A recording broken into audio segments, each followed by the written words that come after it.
그들이 예수의 말씀을 책잡으려 하여 바리새인과 헤롯 땅 중에서 사람을 보내매 와서 이르되, 선생님이여, 우리가 아노니 당신은 참되시고 아무도 꺼리는 일이 없으시니 이는 사람을 외모로 보지 않고 오직 진리로서 하나님의 도를 가르치심이니이다. 가이사에게 세금을 바치는 것이 옳으니까 옳지 아니하니까? 우리가 바치리까 말리까?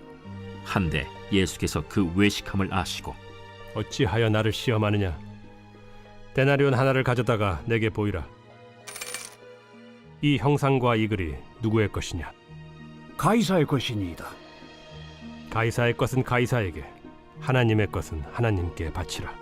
하시니 그들이 예수께 대하여 매우 놀랍게 여기더라. 부활이 없다 하는 사두개인들이 예수께 와서 물어 이르되, 선생님이여, 모세가 우리에게 써주기를 어떤 사람의 형이 자식이 없이 아내를 두고 죽으면 그 동생이 그 아내를 취하여 형을 위하여 상속자를 세울지니라 하였나이다. 칠형제가 있었는데 마지가 아내를 취하였다가 상속자가 없이 죽고, 둘째도 그 여자를 취하였다가 상속자가 없이 죽고, 셋째도 그렇게 하여 일곱이 다 상속자가 없었고 최후의 여자도 죽었나이다. 일곱 사람이 다 그를 아내로 취하였으니 부활 때 곧 그들이 살아날 때 그 중에 누구의 아내가 되리까? 너희가 성경도 하나님의 능력도 알지 못함으로 오해함이 아니냐? 사람이 죽은 자 가운데서 살아날 때에는 장가도 아니가고 시집도 아니가고 하늘에 있는 천사들과 같으니라. 죽은 자가 살아난다는 것을 말할진대 너희가 모세의 책 중 가시나무 떨기에 관한 글에 하나님께서 모세에게 이르시되 나는 아브라함의 하나님이요 이삭의 하나님이요 야곱의 하나님이로라 하신 말씀을 읽어보지 못하였느냐? 하나님은 죽은 자의 하나님이 아니요 산 자의 하나님이시라. 너희가 크게 오해하였도다. 안녕하십니까, 큰수교회 가족 여러분. 4월 2일 큰수 매일 말씀 시작하겠습니다. 오늘 본문은 마가복음 12장 13절부터 27절까지의 말씀입니다. 오늘 본문을 살펴보시면 어제 본문에 이어서 계속해서 예수님의 말씀을 책잡으려고 바리새인과 헤롯 땅 중에서 사람을 보내어 예수님을 곤란하게 만드는 질문들을 계속합니다. 14절부터 17절까지는 굉장히 유명한 말씀이죠. 이 가이사의 것은 가이사의 것이게 하나님의 것은 하나님께 드리라는 어떤 예수님의 그 유명한 말씀 중 하나이기도 합니다. 제가 이 말씀에 대해서 대학교 시절에 수업 시간에 들은 적이 있습니다. 많은 사람들이 이야기하기로 예수님의 IQ가 굉장히 높았다고 합니다. 14절부터 17절까지 나오는 이 딜레마적인 요소를 해결할 수 있는 사람은 인간 중에 몇 명 되지 않는다고 표현하죠. 굉장히 학식이 높은 사람이나 굉장히 똑똑한 사람이어야지만 이 딜레마적인 요소, 이러지도 못하고 저러지도 못하는 이런 난제, 어려운 문제를 풀 수 있다고 얘기합니다. 예수님도 그러한 지식에 충만하셨던 사람이셨죠. 나아가 또 완전한 신이자 또한 완전한 사람의 모습으로 예수님이 이 땅 가운데 오셨습니다. 저는 이 구절을 읽으면서 다시금 예수님이 얼마나 똑똑하신지에 대해서 묵상해 보았습니다. 물론 이 바리새인과 헤롯 당원들 중에 사람이 와서 이런 대답을 하였을 때 예수님이 만약에 이 가이사의 것이다 라고 이야기하였을 때 예수님 스스로 자신을 부정하는 것이죠. 돈이 가이사의, 모든 돈의 주인은 가이사다 라고 이야기하는 것과 똑같은 것입니다. 혹 이것을 하나님의 것이다 라고 이야기한다면 이 로마 군장들이 지금 지켜보고 있는 가운데 이 로마 군인들이 바로 예수님을 잡아가게 되죠. 왜냐하면 그 당시에 세금은 굉장히 중요한 문제였습니다. 세금을 내지 않으면 반역죄로 적용하였죠. 그러니 예수님이 가이사의 것이라고도 말하지 못하고 하나님의 것이라고도 말할 수 없는 그러한 딜레마적 요소에 있는 것입니다. 그때 예수님께서 가이사의 것은 가이사에게, 하나님의 것은 하나님에게, 이 차원을 넘는 어떤 그러한 사고에 대해서 나누어 주십니다. 참으로 예수님이 똑똑하신 분이시라는 것을 새삼 깨닫곤 합니다. 18절부터 27절까지는 이 부활에 대해서 이야기합니다. 이 사두개인들의 특징 중 하나는 이 부활을 믿지 않는 것입니다. 나아가 천사도 없고 어떤 영적인 존재도 없고 죽은 자의 부활, 내세사상, 이 천국도 없다.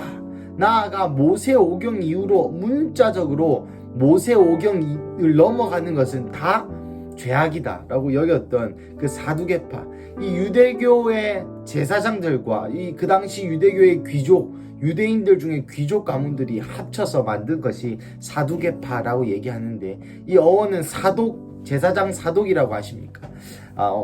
그 사무엘 하인가요? 사무엘 하에 나오죠. 사독 제사장, 사독, 사두개인, 사두개파 이렇게 나왔다고 추정하는 사람도 있습니다.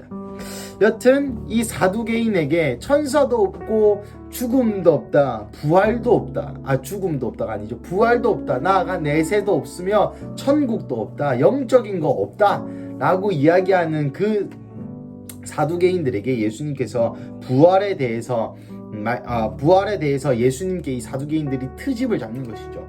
이 당시에는 이 형제끼리 있을 때에 한 형제가 죽으면 그 형제의 아내를 그 동생이 취하는 그런 유대인 율법이 있었습니다. 그러면 천국에 가면 어떤 일이 일어납니까? 라는 어떤 그런 또한 딜레마적인 요소를 담은 예수님을 난감하게 할 만한 질문을 하는 것이죠. 여러분, 또한 예수님께서 이 25절 말씀을 하신 것은 굉장히 특이합니다. 사람이 죽은 자 가운데서 살아날 때에는 장가도 아니하고 시집도 아니하고 하늘에 있는 천사들과 같으니라. 아까 말씀드렸다시피 이 25절을 듣는 사두개인들은 자신이 없다고 주장하는 것, 자신이 믿는 이 사고적 가치관을 송두리째 흔든 것입니다. 이 사람들은 부활도 없다고 하였고요. 또한 육체적인 것만 중요하다고 여겼고요. 나아가 천사와 같은 영적인 존재들이 없다고 믿었는데, 예수님은 부활에 대해서 말씀하시고 장가나 시집, 인륜지대사라고 그러죠. 인간사에서 가장 큰 장가나 시집도 없다고 얘기하시고, 나아가 천사들이 있다고 예수님이 이야기하십니다. 참으로 놀라운 말씀이 아닐 수 없습니다.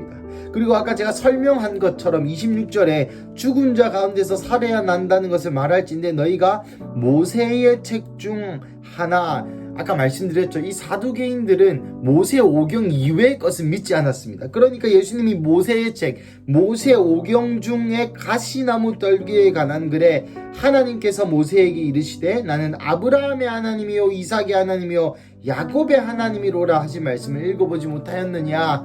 이것이 무슨 말이냐면, 이 사두개인들이 그렇게도 신봉하는 모세 오경 이후에 있던 모든 일과 모든 성경은 이 사람들은 성경으로 안 봤습니다.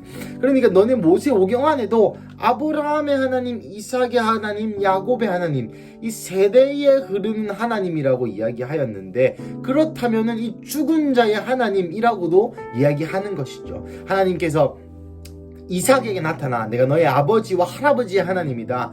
아브라함의 하나님과 이삭의 하나님과 야곱의 하나님이다. 야곱에게 나타나고 이렇게 말씀하시죠. 내가 그 아브라함과 이삭에게 주었던 그 축복을 너에게도 주노라. 내가 너희 이름을 이스라엘이라 하겠다. 이렇게 말씀하실 때 주님이 축복을 주십니다. 그러한 것처럼 하나님이 죽은 자의 하나님이 아니라 하나님은 세대에 흐르는 시간을 초월하는 하나님인 줄을 너희가 왜 모르느냐라고 모세의 오경의 어떤 한 부분을 이용하여서 모세 오경을 믿는 자들을 주님께서 또 난감하게 하시는 것이죠. 저는 이 구절을 읽으면서 굉장히 재밌었습니다. 이때의 사두개인들의 표정은 어땠을까요? 자신네들이 그렇게 신봉하던 그 모세 오경을 가지고 되려 공격을 당하고 또 그 지혜가 예수님에게 따라갈 수 없음을. 여러분, 사실 사두개인들은 유대교 제사장들이었습니다. 성경을 이 세상에 누구보다 많이 읽던 자들이었습니다. 문헌에 의하면 이 제사장이 되려면 모세 오경 처음부터 끝까지를 다 암송해야 했다고 합니다. 그러니까 모세 오경을 다 머릿속에 있는 그 사람들이 오히려 모세 오경에 있는 그 참된 진리, 사실 예수님한테 잽이 안 되죠. 그렇게 당할 때 그 사람들의 표정은 어땠을까? 이때 분위기는 어땠을까? 저같이 또 토론을 좋아하는 자들은 이 구절을 읽으면서 굉장히 이것이 어떤 의미일까 곱씹어보고 또 생각해보곤 하였습니다. 사랑하는 가족 여러분, 오늘 이 말씀 가운데서 첫 번째 저의 묵상은 예수님은 지혜로운 분이시라는 것입니다. 많은 사람들이 또한 우리를 괴롭히려 옵니다. 많은 사람들이 또한 우리의 신앙 가운데도 질문을 던지죠. 그 주일에 그렇게 교회에 붙어 있으면 뭐하나? 2시간만 예배하면 되지. 번 돈 다 갖다가 교회에 바치는 거 그거 너무 미련한 짓 아니냐?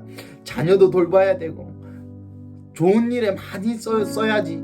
왜 교회에만 유독 다 재산을 갖다 바치냐? 왜 너의 인생을 교회에 그렇게 목매냐? 내 인생 내가 살아야지. 자녀, 자식 또한 부모, 형제 모시고 여행도 다녀오고, 예, 물론 다 좋은 일입니다. 하지만 우리가 극단적으로 예수님을 따를수록 미워하는 세력들이 늘어나고, 우리가 극단적으로 예수님을 사랑할수록 우리의 삶은 세상에 흐르는 조류와 맞서게 되는 것입니다. 왜냐하면 세상에 흐르는 조류, 이 흐름과 우리는 그 흐름을 거슬러서 하나님의 말씀의 흐름에 따라 사는 자들이기 때문이죠. 그러할 때에 우리가 대답하기에 난감한 질문들이 많이 있을 수 있습니다. 예, 저도 살면서 또한 이러한 질문들을 수도 없이 많이 받아왔습니다. 하지만 사랑하는 가족 여러분, 여기에 또한 우리에게 좋은 소식, 복음이 있는 것은 우리의 예수님은 지혜로운 분이시라는 것입니다. 세상이 아무리 공격하려 들여도 하늘의 지혜는 이 세상의 지혜를 뛰어넘는다는 것이죠. 제가 이 코로나 시절에 다니엘서를 공부하였는데, 다니엘이 그 당대의 박수와 무당과 술객과 박사와 수많은 석학과 또한 점치는 자들과 그때의 당대의 최고의 지식보다 10배나 뛰어났습니다. 다니엘이 공부를 열심히 해서 그럴까요? 다니엘이 암만 공부를 열심히 한다고 그 당대의 최강국이었던 바벨론 제국의 최고 학식의 10배를 뛰어넘는 지식을 다니엘이 그 당시에 나이가 15이었습니다. 15, 16 이쯤 되죠. 우리 주한이나 시우나 현서 정도 될 것입니다. 여러분, 저 아이들이 지금 서울대 교수보다 훨씬 더 똑똑할 수 있을까요? 아무리 공부를 잘한다 해도. 여러분, 이들은 포로였습니다. 이스라엘 백성이었습니다. 바벨론의 지식을 가진 자들이 아니었죠. 그럼에도 불구하고 이 다니엘과 그 세 친구들은 그 모든 지혜를 뛰어넘는 지혜를 하나님께 임파트 받은 것이죠. 사랑하는 가족 여러분, 그 하나님이 우리에게 지혜를 곧바로 임파트 해주시지 않으실 수 있습니다. 그러나 우리가 기도하는 그 대상, 내 안에 살아계신 분, 나와 함께 동행하시고 나를 위해 목숨을 내어주실 정도로 나를 너무나 사랑하시고 지금도 천국에 있어 내 집을 예비하시는 그분께서, 내가 기도하고 부르짖고 외칠 때 대답하시는 바로 그분께서 바로 이 오늘 성경에 나오는 예수님이라는 것입니다. 그분께 모든 지혜가 있고 세상이 답하지 못하는 문제도 그분은 답하실 수 있으며, 세상이 곤란케 하는 내 인생의 질문도 그분은 답하실 수 있으며, 내가 어디에 철학에서 묻는 내가 어디에서부터 왔고 어디로 가고 무엇을 위해 살고 그 모든 인생의 물음표들을 대답하실 수 있는 그 지혜, 그 지혜가 예수님께 있다는 것입니다. 사랑하는 가족 여러분, 오늘 토요일 아침 가운데 또 이 말씀을 들으시는 어느 시간대이시던지 그 지혜 있는 예수님께 우리의 문제를 들고 올라가서 우리의 고민을, 우리의 괴로움은, 우리의 고민을, 우리 스스로 대답할 수 없는 그 인생의 질문들을 들고 올라가셔서 주님과 교제하시면서 그분의 지혜로운 말씀을 듣는 것은 어떨까요? 오늘 하루 꼭 시간을 내셔서 여러분 안에 있는 인생의 깊은 고민을 주님께 올려드리시고, 하늘의 지혜가 우리에게 내려와 하늘의 지혜로 말씀하시는 그 예수님의 음성이 우리에게 내려와 오늘 하루 인생의 큰 고민의 문제를 해결받으시는 시간 되시기를 간절히 축복합니다. 우리 함께 기도하시겠습니다. 사랑하는 하나님, 감사합니다. 오늘 말씀 가운데에 지혜로 임하신 하나님을 찬양합니다. 하나님, 사두개파와 헤롯궁의 사람들이 예수님을 난처하게 하려고, 예수님을 곤란하게 하려고, 예수님을 오히려 그 덫을 놓아서 예수님을 죽이려고 수많은 말과 수많은 질문을 하였지만, 주님, 그 세상의 수많은 그 공격과 지혜를 뛰어넘는 지혜로 주님 말씀하시는 것을 오늘 성경을 통해 우리가 깨닫습니다. 사랑하는 예수님, 그 예수님께 다시 우리의 인생의 고민을 또한 올려드립니다. 또한 내가 주변 사람들로부터 세상에서 들려오는 내 신앙을 저항하는 그 수많은 질문들, 그 질문들을 통하여서 내가 슬펐고 괴로웠고 고민하였던 그 수많은 질문들 또한 주님께 올려드립니다.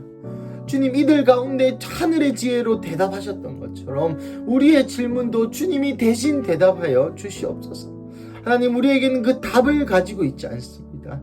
우리가 가진 유일한 답은 예수 그리스도, 예수님의 복음 그것 하나임을 주님 다시 한번 기억합니다.